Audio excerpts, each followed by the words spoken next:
wassalatu wassalamu ala asrofil anbiya'i wal mursalin wa ala alihi wa sahbihi ajma'in amma ba'du. Pertama-tama marilah kita panjatkan puji syukur atas kehadirat Allah Subhanahu wa taala yang telah memberikan kita nikmat sehingga kita bisa berkumpul pada sore hari ini menjelang berbuka puasa. Salawat dan salam selalu kita curahkan pada pucuk junjungan kita Nabi besar Muhammad sallallahu alaihi wasallam yang telah membawa kita dari zaman kegelapan sampai zaman terang benderang seperti yang kita rasakan pada saat ini. Sebelumnya perkenalkan nama kakak atau abang atau mas atau apa terserah. Nama kakak Wahyu, Ustadz Wahyu, amin. Amin. Nama kakak Wahyu, kakak dari IAIN Curug dari Prodi Pendidikan Agama Islam. Adik-adik di sini puasa semua nggak? Puasa. Siapa yang puasa? Coba angkat tangan. Aku. Puasa semua ya. Baik, hari ini kita sudah memasuki puasa yang keberapa? 7. Oke, pintar. Ya betul, yang ke-7. Iya, ke-7. Ke-8. Dah lah, besok ke-8. Ya, besok ke-9, 10, 11, 12, 13. Selalu enggak. Ya, seperti yang dijelaskan dalam Quran surah Al-Baqarah ayat 183 yang berbunyi, A'udzubillahi minasyaitonirrajim, bismillahirrahmanirrahim. Ya ayyuhalladzina amanu kutiba alaikumussyam kama kutiba alal ladzina min qablikum la'allakum tattaqun. Yang artinya, wahai orang-orang yang beriman, diwajibkan atas kamu berpuasa sebagaimana diwajibkan atas orang-orang sebelum kamu agar kamu bertakwa.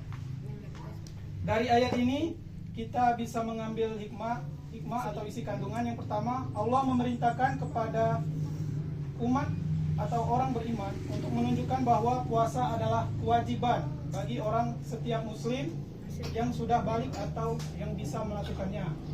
Yang kedua, puasa juga diwajibkan kepada umat sebelum kita. Ini menunjukkan bahwa ibadah puasa bukan hanya untuk umat Islam, tetapi juga telah dilakukan oleh umat terdahulu sebagai bentuk ketaatan kepada Allah Subhanahu wa taala. Yang ketiga, tujuan puasa adalah agar kita bertakwa. Dengan berpuasa, kita belajar menahan hawa nafsu, bersabar, dan semakin mendekatkan diri kepada Allah Subhanahu wa taala.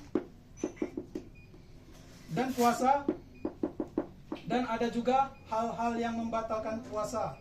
Adik-adik di sini tahu nggak apa saja sih yang bisa membatalkan puasa? Mencarut, apa lagi? Makan minum. Apa lagi? Marah-marah. Terus nangis. Terus tidur berlebihan. Terus melawan ke orang tua. Wah, betul sekali. Melawan dengan orang tua. Di sini kakak akan menjelaskan sedikit tentang hal-hal yang membatalkan puasa. Yang pertama, makan dan minum dengan sengaja. Kalau kita makan dan minum di saat puasa, maka puasanya batal kalau kita sengaja. Kalau tidak sengaja, misal kita sudah sahur, terus tidur, terus bangun, makan kan? Kita lupa kalau hari itu kita puasa. Terus kita makan, nah itu kalau kita ingat langsung kita muntahkan makanan kita, langsung kita buang, dan kita lanjutkan puasanya. Tapi kalau disengaja, nah itu tahu puasa kita. Di sini adik-adik pernah nggak gitu? Enggak. Pernah? Nah. Kakak juga pernah. Terus yang kedua, memasukkan sesuatu ke dalam perut. Selain makan dan minum, memasukkan sesuatu ke dalam perut juga membatalkan puasa. Contohnya mengunyah permen. Nah, terus kita telan. Terus masuk ke dalam perut kan? Nah, itu batal. Muntah dengan sengaja. Kalau muntah sendiri tanpa tidak disengaja, tidak apa-apa. Tapi kalau disengaja, itu batal. Contohnya apa? Seperti adik-adik, contohnya adik-adik sedang sahur, makan ikan kan? Terus ketulangan. Pas paginya adik terasa tuh ada tulang tuh yang nyangkut di leher, terus ada cukil-cukil pakai jari kan, terus muntah. Wah, Itu tidak boleh itu karena sengaja jadi membatalkan puasa. Selanjutnya, apa yang harus dilakukan jika puasa kita batal? Kalau puasa kita batal dengan sengaja, maka kita harus menggantinya di hari lain. Mengganti puasa kita setelah bulan Ramadan berakhir, setelah Lebaran kita ganti. Allah memberikan keringanan untuk menggantikannya.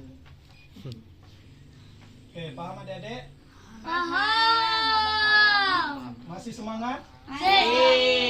Bentar lagi kita berbuka ya. Harus semangat. Sedang menanti di sana. Jadi kesimpulannya, puasa itu ibadah yang luar biasa. Jadi kita harus menjaga dan menghormatinya. Jika tanpa sengaja melakukan hal yang membatalkan puasa yang abang jelaskan tadi, apa saja tadi? Makan dan minum sengaja, muntah dengan sengaja, marah, berkata kasar, tidur berlebihan. Nah, itu membatalkan puasa. Tapi jangan sedih, Allah Maha Pengampun dan Maha Penyayang. Yang penting kita harus belajar dan berusaha menjadi yang lebih baik.